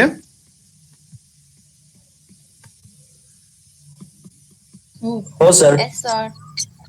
1/t को भ्यालु बढ्नुको मतलब t को भ्यालु घट्नु हो। सो यहाँबाट क्वेसन आउँछ है, so this is the main point. So याद गर्नुहोस्, एक्जोथर्मिक रिएक्सनमा, एक्जोथर्मिक रिएक्सनमा यदि टेम्परेचरलाई घटाउने हो भने, टेम्परेचरलाई घटाउने हो भने त्यो एक्जोथर्मिक रिएक्सनको इक्विलिब्रियम कन्स्ट्यान्टको भ्यालु बढ्छ। बुझ्नुभयो अब यो पोइन्ट? यहाँबाट आउँछ क्वेसन। सो टेम्परेचरलाई अब 3-4 वटा अप्सन दिन सक्छ, बढ्छ, घट्छ, रिमेन्स कन्स्ट्यान्ट, केही फरक पर्दैन, 3-4 वटा झुक्याउन सक्छ। सो नझुक्किनु होला। एक्जोथर्मिक रिएक्सनको केसमा यदि हामी टेम्परेचरलाई घटाउँछौं भने इक्विलिब्रियम कन्स्ट्यान्टको भ्यालु बढ्छ, घटायौं भने बढ्यो। यदि टी को भ्यालुलाई बढायौं भने के हुन्छ भन्नुस् त, टी को भ्यालु घटाउँदाखेरि इक्विलिब्रियम कन्स्ट्यान्टको भ्यालु बढ्छ। यसकै रेसिप्रोकल उल्टो, टी लाई बढाउँदाखेरि के इक्विभ्यालेन्टको भ्यालु के हुनु पर्यो त, घट्नु पर्यो। सो यो रिलेसन पनि ट्रु। सो यो दुईटा रिलेसन हामीले एक्जोथर्मिक रिएक्सनको लागि याद गर्नु पर्यो, ठीक छ। अब हामी एन्डोथर्मिक रिएक्सनको लागि पनि हेरिहाल्छौं। So for एन्डोथर्मिक reaction,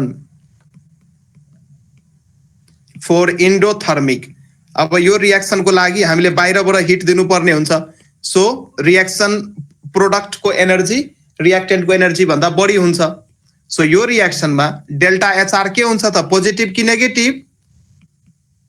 enthalpy change of the reaction हुन्छ पोजिटिभ। सो मेन फर्मुलामा हाम्रो माइनस रहन्छ कि प्लस रहन्छ? मेन फर्मुलामा माइनस नै रहन्छ, किनकि प्लस माइनस माइनस नै हुने भयो। सो मेन फर्मुलामा हाम्रो सरी माइनस चार्जर मेरै छ ल। अब हेर्नुस् सो मेन फर्मुलामा माइनस नै हुने भयो सो अब हाम्रो इक्वेसन लेख्ने बेलामा जुन हाम्रो इक्वेसन छ ln k इक्विभ्यालेन्ट इक्वेसन छ हाम्रो ln AF by AB minus delta HR by RT so यो जुन हाम्रो मेन इक्वेसन हो यसलाई नै हामी युज गर्ने भयौं यो माइनसमा केही पनि फरक परेन यसलाई y मान्नुस् अनि यसलाई c मान्नुस् यसलाई चाहिँ mx मान्नुस् x को ठाउँमा चाहिँ 1/t युज गर्नुस् र 1/t युज गर्दा m को ठाउँमा चाहिँ कति आउँछ त m को ठाउँमा आउँछ minus delta HR by R आउँछ यसको मतलब यो केसमा स्लोप आइराछ नेगेटिभ अब ग्राफ प्लट गर्नुस् यहाँ सो ग्राफ प्लट गर्दाखेरि अब हेर्नुस् त y इन्टरसेप्ट कति छ c छ र स्लोप छ नेगेटिभ हुँदाखेरि यस्तो ग्राफ बन्छ कर्व स्केचिङमा पर्नु भयो होला यस्तो खालको ग्राफ बन्छ किन यसको स्लोप नेगेटिभ भयो एंगल चेक गरिहाल्नुस् यहाँ यो x एक्सिस सँग यो एंगल लिनुस् 90 भन्दा बढी छ त्यसैले स्लोप आउँछ नेगेटिभ र यतापट्टि obtuse angle यस 90 भन्दा बढी हुन बित्तिकै tan थीटा को भ्यालु आउँछ नेगेटिभ सो y एक्सिस तिर ln k इक्विभ्यालेन्ट लिनुस् x एक्सिस तिर 1/t प्लट गर्नुस् र यति भनेको हाम्रो के हो त यति पार्ट भनेको हाम्रो y इन्टरसेप्ट हो यसको ठाउँमा हामी लेख्न सक्छौं ln AF by AB लेख्न सक्छौं हो कि हैन हो र यसको स्लोप कति आयो स्लोप भन्नुस् त स्लोप अब नेगेटिभ छ so minus delta HR by R slope पनि हामीले लेखिसक्यौं सो यति डिटेलमा IIT JEE मा क्वेशन्सहरु आउँछ मैले त्यहीबाट प्रिपरेसन्सहरु गरेको भएर मलाई यति डिटेलमै पढाउन मन लाग्छ सर्टकटमा के पढाउनु बरु टाइम लागोस् बढी एक दुईटा क्लासको सट्टा 3 वटा 4 वटा क्लास लागोस् त्यसमा केही छैन तर केही कुरो विषयवस्तुहरु पढिसकेपछि मज्जाले नै पढाउन मन लाग्छ र तपाईहरुलाई कति मजाको पढ्न मन लाग्छ त्यो चाहिँ मलाई भन्दै गर्नुस् सर्टमा पढाउनु सर म एक लाइनमा नै पढाउन सक्छु अलिक डिटेलमा पढाउनु सर म यही कुराहरुलाई 1 घण्टा पनि पढाउन सक्छु सो कुनै कुरा यदि बढी हुन्छ भने मलाई भन्नु है त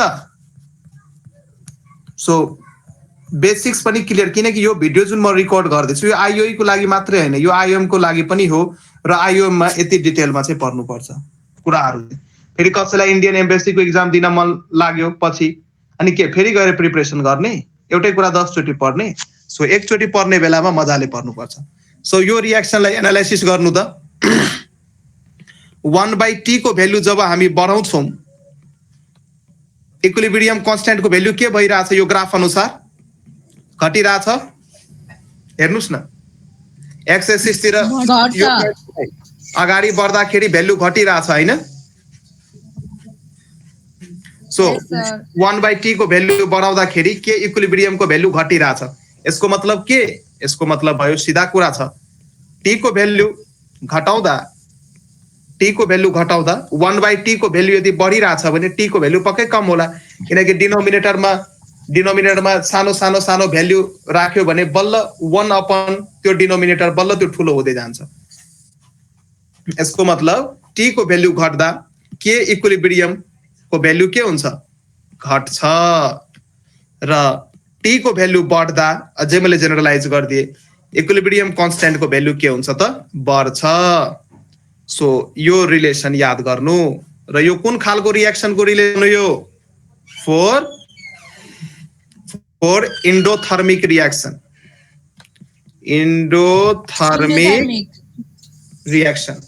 so endothermic reaction मा यदि टेम्परेचर हामीले घटायौं भने इक्विलिब्रियम कन्स्ट्यान्ट को भ्यालु पनि घट्छ टेम्परेचर बढायौं भने इक्विलिब्रियम कन्स्ट्यान्ट को भ्यालु पनि बढ्छ यो कुराहरु याद गर्नु तर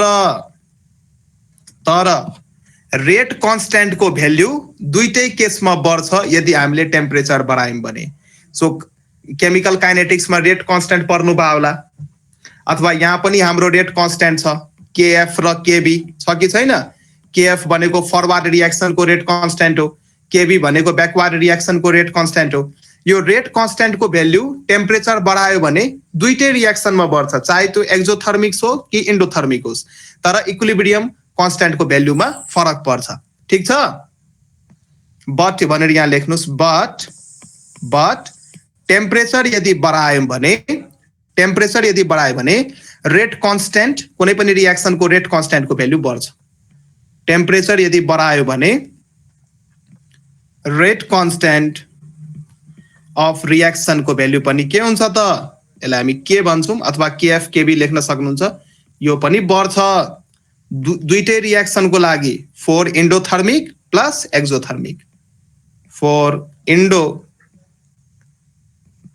रियाक्सन प्लस एक्सोथर्मिक रियाक्सन दुईटै रियाक्सनमा यो हुन्छ सो झुक्याउन सकिन्छ सो रेट कन्स्टेन्ट को भ्यालु एक्सोथर्मिक रियाक्सन होस् कि एन्डोथर्मिक रियाक्सन होस् टेम्परेचर बढ्यो भने बढ्छ तर इक्विलिब्रियम कन्स्टेन्ट को भ्यालु एक्सोथर्मिक रियाक्सन छ भने टेम्परेचर घटाउँदा के इक्विभ्यालेन्ट को भ्यालु बढ्छ र एन्डोथर्मिक रियाक्सन छ भने टेम्परेचर बढाउँदा के इक्विभ्यालेन्ट को भ्यालु बढ्छ यतिसम्म क्लियर हो हेलो हजुर सर Yes, sir. ल यतिसम्म क्लियर हो भने ठीक छ अब यो जुन माथिको मैले लेखे यो माथिको रियाक्सन अथवा माथिको जुन इक्वेसन छ हाम्रो इक्वेसन यो इक्वेसन जुन छ यो ln k equivalent equals to ln af by ab minus delta hr by rt जुन छ यसलाई म दुईटा डिफरेन्ट टेम्परेचरमा लेख्छु एउटा T1 टेम्परेचरमा लेख्छु अरु T2 टेम्परेचरमा लेख्छु ठीक छ सो माथिकै रियाक्सनलाई अगेन म डिफरेन्ट टेम्परेचरमा लेख्दैछु है यो यहाँसम्म कहानी सिद्धियो अब नेक्स्ट पार्ट डिफरेन्ट टेम्परेचरमा so at temperature T1 so equation हाम्रो के हुन्छ ln k इक्विभ्यालेन्ट 1 सर्टेन टेम्परेचरमा के इक्विभ्यालेन्ट को भ्यालु फरक हुन्छ किनकि टेम्परेचर डिपेन्डेन्ट हुन्छ equals to ln af by ab minus delta hr by rt1 यसलाई मान्नुस् इक्वेसन 1 अगेन यही रियाक्सनलाई अर्को टेम्परेचरमा म लेख्दैछु एट टेम्परेचर T2 टेम्परेचरमा हामी लेख्न सक्छौं ln k इक्विभ्यालेन्ट 2 किनकि टेम्परेचर चेन्ज हुन बित्तिकै इक्विलिब्रियम कन्स्टेन्ट को भ्यालु चेन्ज हुन्छ सो T1 मा चाहिँ मैले k इक्विलिब्रियम 1 र T2 मा k इक्विलिब्रियम 2 लिए अब यसलाई लेख्नुस् यो भनेको ln af by ab भयो मिलाएर लेख्नुस् यसरी ln af by ab भयो minus delta hr by rt2 भयो र यो चाहिँ हाम्रो इक्वेसन नम्बर 2 भयो अब चाहिँ म के गर्छु 2 बाट 1 लाई सबट्र्याक्ट गर्दिन्छु इक्वेसन 2 बाट इक्वेसन 1 लाई सबट्र्याक्ट गर्छु subtracting equation 1 from equation 2 so subtract गर्दा के लेख्न सकिन्छ ln k equilibrium 2 minus ln k equilibrium 1 लेख्न सकिन्छ हैन इक्वल्स टु अब यसलाई सबट्र्याक्ट गर्नुस् 2 बाट 1 लाई हामी सबट्र्याक्ट गर्दै छौं यसको मतलब यो टर्म सँग यो टर्म क्यान्सल हुने भो र माइनस माइनस प्लस भएर यता आउने भो डेल्टा hr by rt1 र यता आउने भो डेल्टा hr by rt2 यो लेखेको बुझ्नु भयो यहाँ सबट्र्याक्ट गर्दाखेरि बुझ्नु भयो हो अब लग यदि माइनसमा छ भने Yes, sir. त्यो केमा जान्छ डिभाइडमा जान्छ हैन यो भनेको ln ke equivalent 2 upon keq equivalent 1 हो यो लग को मैले फर्मुला युज गरे log a by b भनेको हुन्छ log a minus log b है त log a by b हुन्छ log a minus log b त्यही फर्मुला मैले युज गरे अरु केही पनि गरेको छैन र यहाँ चाहिँ म के गर्छु delta hr by r common लिन्छु र यहाँ हुन्छ 1 by t1 र यहाँ हुन्छ 1 by t2 सो यो जुन खूबसूरत इक्वेसन हेर्दै हुनुहुन्छ एकदमै ब्युटिफुल इक्वेसन हो यो केमिस्टहरुको धेरै प्रब्लम सल्भ गरेको छ इक्वेसनले सो यो इक्वेसनलाई हामी भन्छौं भन टफ इक्वेसन किताबमा डाइरेक्ट लेख दिएको हुन्छ भन टफ इक्वेसन सो यो इक्वेसन हामी कुन बेला युज गर्छौं मानौं एउटा सर्टेन टेम्परेचरमा तपाईलाई कुनै पनि रियाक्सनको के इक्विभ्यालेन्टको भ्यालु दिएको छ अर्को टेम्परेचरमा सोधिरहेछ र त्यो रियाक्सनमा डेल्टा एचआर को भ्यालु पनि दिएको हुन्छ so put the value get the answer so यो इक्वेसन जुन छ यो ln को फर्ममा छ यदि यसलाई log टु द बेस 10 मा कन्भर्ट गर्ने हो भने सो फर्म हुन्छ log to the base 10 k equivalent 2 upon k equivalent 1 र यतापट्टि डिभाइड भइदिन्छ डेल्टा एच के ले डिभाइड गर्नुपर्छ यहाँ 2.303 यो बेस चेन्ज गर्दाखेरि यो फर्मुला युज गर्नु ln मा लिँदाखेरि माथि फर्मुला युज गर्नु र बेस 10 मा युज गर्दाखेरि log तलको फर्मुला युज गर्नु so 1/t1 upon 1/t2 so यो पनि भेन्ट अफ इक्वेसन नै हो सो यो इक्वेसन जुन छ यत्रो ठुलो यो पनि भेन्ट अफ इक्वेसन नै हो so very much important equation तर आईओई मा यहाँबाट क्वेशन्स जेनरली आउँदैन सोध्या पनि छैन किनकि त्यो विद्यार्थीको हाई लेभल हुन्छ विद्यार्थीले भन्न थाल्छन् फेरि आउट अफ सिलेबस तर कुराहरु छ अब जुन हामीले यो इक्विलिब्रियम कन्स्टेन्ट निकाल्यौं यो इक्विलिब्रियम कन्स्टेन्ट को एप्लिकेसन के हो त के कामको युजको लागि यो इक्विलिब्रियम कन्स्टेन्ट हामी युज गर्छौं सो इक्विलिब्रियम कन्स्टेन्ट को धेरै एप्लिकेसन्सहरु छ यसले रियाक्सनलाई प्रिडिक्ट गर्ने काम गर्छ अब सबै कुराहरु म बताउँछु लेख्दै जानुस् application of equilibrium constant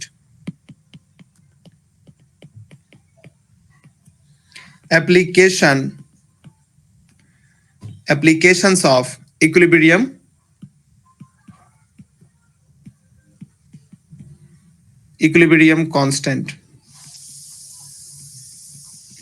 constant को application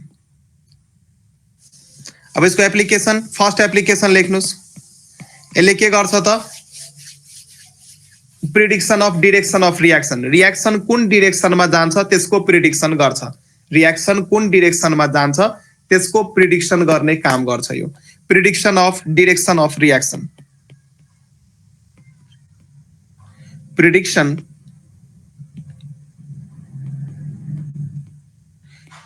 of equilibrium prediction of direction of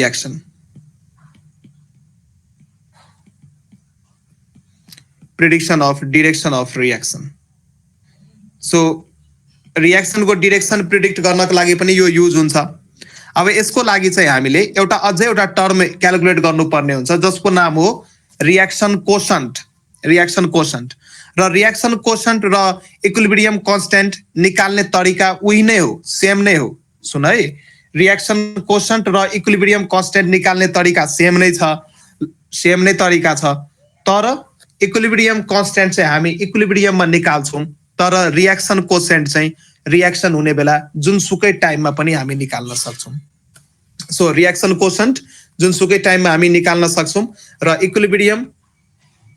equilibrium constant चाहिँ हामी ठ्याक्कै इक्विलिब्रियममै निकाल्छौं जस्तै मानौं एउटा हाइपोथेटिकल रियाक्सन लिए मैले सानो a ठुलो a सानो b ठुलो b एउटा रिभर्सिबल रियाक्सन हो यसले दियो सानो c ठुलो c सानो d ठुलो d यो दियो रे अब यो रियाक्सन मानौं इक्विलिब्रियममा छैन इक्विलिब्रियममा यो रियाक्सन अहिले आएको छैन कुनै पनि एउटा पार्टिकुलर इन्स्टेन्ट अफ टाइममा हामीले रियाक्सन कोशन्ट निकाल्नु पर्ने हुन्छ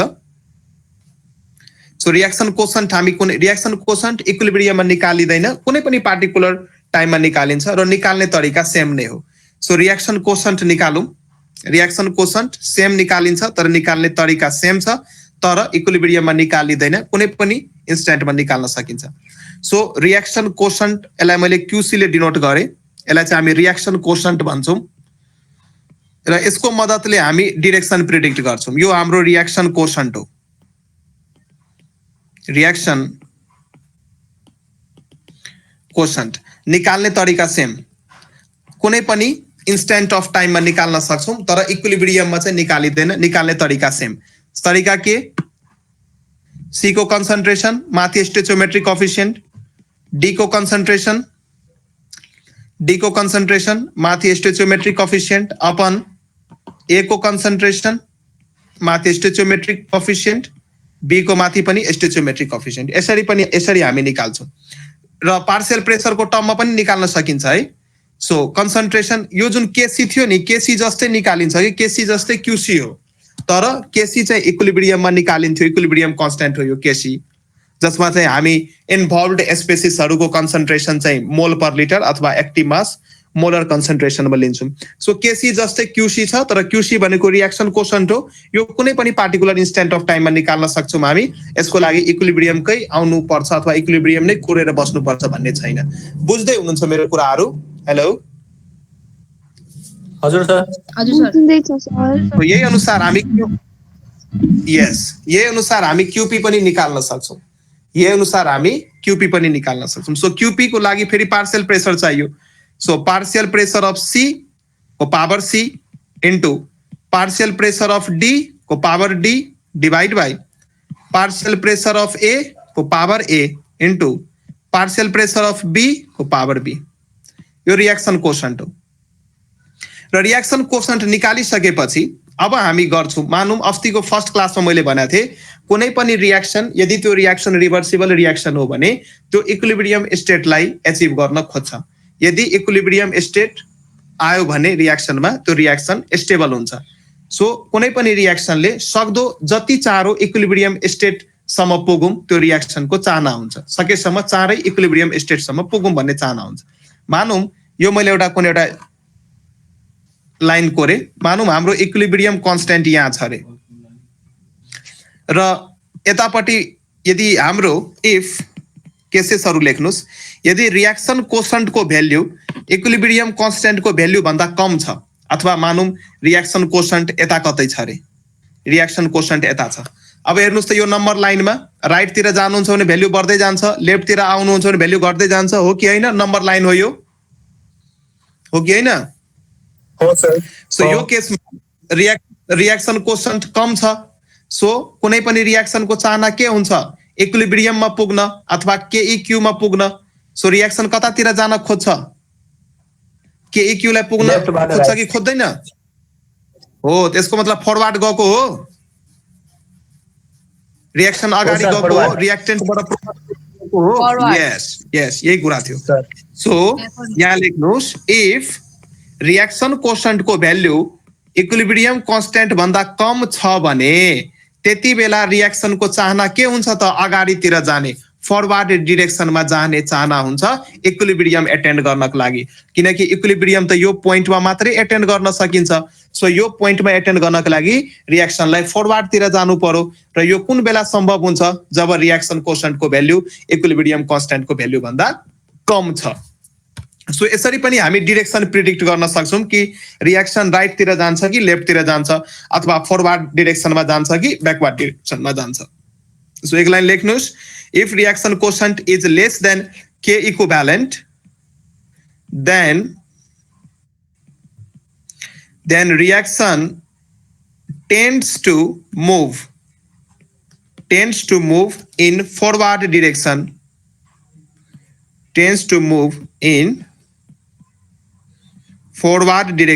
र किन मुभ गर्छ? इक्विलिब्रियमलाई एटेन्ड गर्न, टु एटेन्ड इक्विलिब्रियम। सो एउटा केस भयो। अर्को केस यहाँ हेर्नुहोस्, मानौँ यो भ्याल्यु बढी छ रे, if Q is greater than KEQ, यस्तो खालको नम्बर लाइन ड्र गर्नुस्। मानौँ KEQ यो पोइन्टमा छ र यति बेला रियाक्सन कोसन्ट ठुलो छ, मतलब राइटतिर बनाउनु पर्यो, हो कि होइन सुनिल? हो सर, हो। अब रियाक्सनको चाहना के छ? पछाडि आउने कि हो कि होइन? किनकि इक्विलिब्रियम एटेन्ड गर्न चाहना हुन्छ कुनै पनि रियाक्सनको, र इक्विलिब्रियम स्टेट भनेको हाइली स्टेबल स्टेट हो। सो कुनै पनि रियाक्सन स्टेबल हुन खोज्छ। सो यति बेला चाहिँ के हुन्छ त? रियाक्सन ब्याकवर्डतिर मुभ गर्छ र इक्विलिब्रियमलाई एटेन्ड गर्छ। So if reaction quotient Q is greater than K equivalent, then reaction move in move भन्दा पनि टेन्ड्स टु मुभ लेखौँ रियाक्सनको चाहना हुन्छ उतातिर जाम tends to move in backward direction यो कुराहरू याद गर्नुपर्छ कि सबै भिजुअलाइज भइरहेछ दिमागमा टु एटेन इक्विलिब्रियम भिजुअलाइज भइरहेछ सर टु एटेन इक्विलिब्रियम ल ठीक छ र अर्को केस छ अब हेर्नुस् न यो रियाक्सन कोशन्टको मद्दतले अथवा रियाक्सन कोशन्ट हामी कुनै पनि पार्टिकुलर इन्स्ट्यान्ट अफ टाइममा निकाल्छौँ जुन बेला नै निकाल्न सक्छौँ र रियाक्सन कोशन्टको भ्यालु र इक्विलिब्रियम कन्स्ट्यान्टको भ्यालु यदि रियाक्सनमा अब कुनै पनि रियाक्सनको तपाईँलाई इक्विलिब्रियम कन्स्ट्यान्टको भ्यालु थाहा छ अरे र त्यो रियाक्सनको डिफ्रेन्ट टाइममा तपाईँलाई यो रियाक्सन कोशन्टको भ्यालु दियो क्वेसनमा सो यो रियाक्सन अगाडि जान्छ कि पछाडि जान्छ त्यसको बेसिसमा तपाईँ डिसाइड गर्न सक्नुहुन्छ सो यो पनि एउटा एप्लिकेसन भयो इक्विलिब्रियम कन्स्ट्यान्टको र थर्ड पोइन्ट यसमा याद गर्नुहोस् थर्ड पोइन्ट चाहिँ के छ भने यदि रियाक्सन कोशन्टको भ्यालु इक्विलिब्रियम कन्स्ट्यान्टको भ्यालुसँग बराबर हुन्छ भने यसको मतलब के भयो इक्विलिब्रियम स्टेट अलरेडी आइसकेको छ रियाक्सनलाई फरवर्ड ब्याकवर्ड कतै जानु परेन यसको मतलब इक्विलिब्रियम स्टेट आइसकेको छ equilibrium state is already reached equilibrium state is reached अब इक्विलिब्रियम आइसकेपछि अब रियाक्सनलाई लेफ्ट र राइट जानु परेन अर्को एक्सटेन्ट अफ रियाक्सनलाई नि प्रेडिक्ट गर्छ यो एक्सटेन्ट अफ रियाक्सन कुनै पनि रियाक्सन कति भयो कति हुन बाँकी छ कति रियाक्टेन्ट प्रोडक्टमा कन्भर्ट भइसक्यो कति बाँकी छ रियाक्टेन्ट बढी छ कि प्रोडक्ट बढी छ यो कुराहरू पनि पत्ता लगाउन हामी इक्विलिब्रियम कन्स्ट्यान्टको मद्दत लिन्छौँ सो सेकेन्ड एप्लिकेसनमा लेख्नुस् सेकेन्ड एप्लिकेसन के हो भने prediction of extent of reaction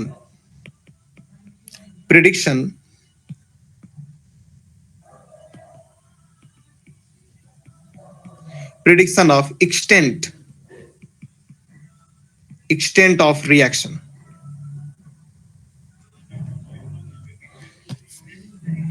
अब म यहाँ अलिकति पोइन्टहरु भन्छु त्यो चाहिँ टिप्नु होला जेनरली चाहिँ के हुन्छ भने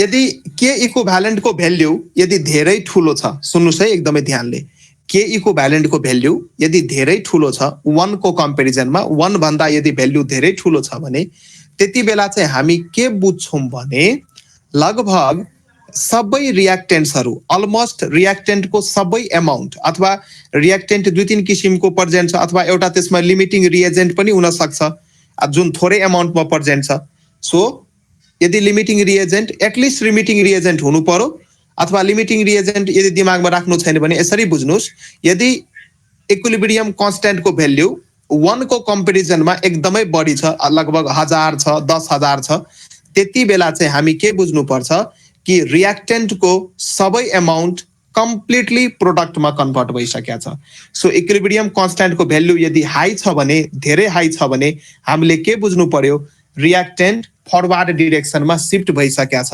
लगभग अलमोस्ट जति पनि रियाक्टेन्ट को अमाउन्टहरु थियो त्यो प्रोडक्टमा कन्भर्ट भइसकेको छ यसरी हामी प्रेडिक्ट गर्छौं सो लेख्न सकिन्छ लार्ज भ्यालु अफ के इक्विभ्यालेन्टले के सोच गर्छ लार्ज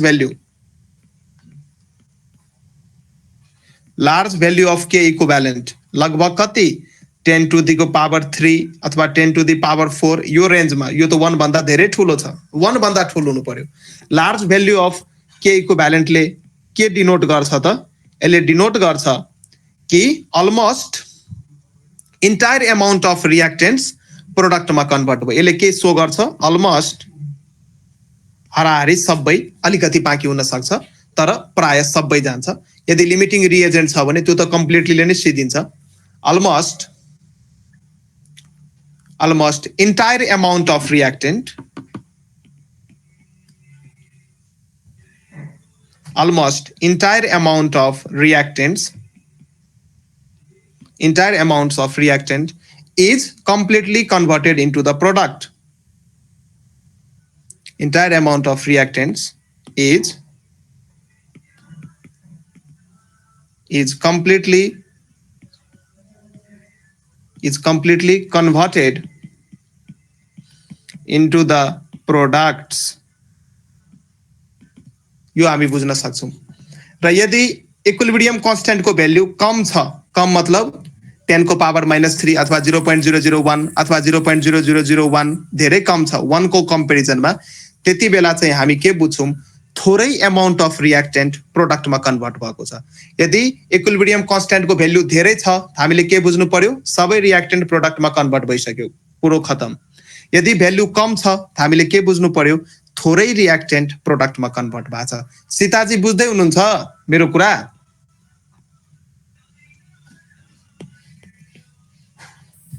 हजुर सर।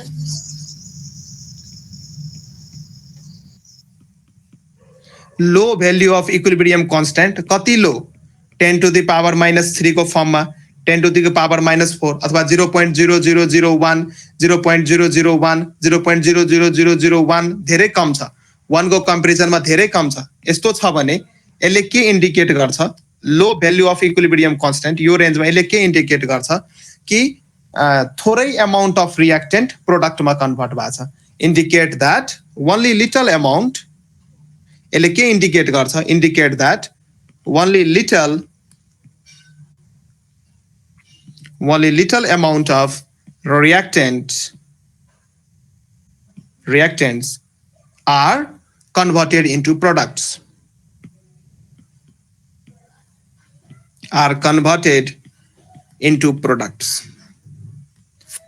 products मा कन्भर्ट भयो।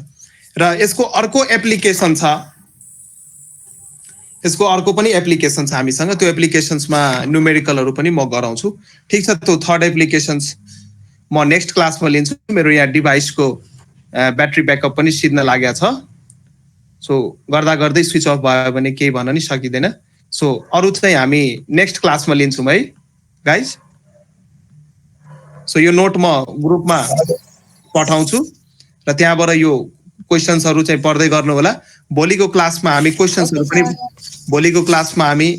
क्वेशन्सहरु पनि प्र्याक्टिस गर्छौं र अरु च्याप्टर्सहरु पनि हामी सर 2 लाइन लेख्न बाँकी छ सर, स्क्रोल गर्नु न। लेख्नुस् कहाँ लास्ट तिरको बाँकी हो, लेख्नुस्।